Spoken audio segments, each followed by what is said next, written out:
kale mid kale maalmo kale iyo kulano kale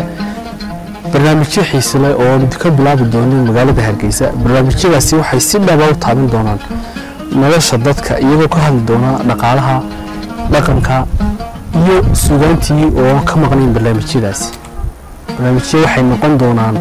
goor kasta iyo goob kasta aad joogtaan idin xiiso geliya oo idin raali geliya intii barnaamijyada ku kulmi doonana sidaas iyo kulan dambe habboon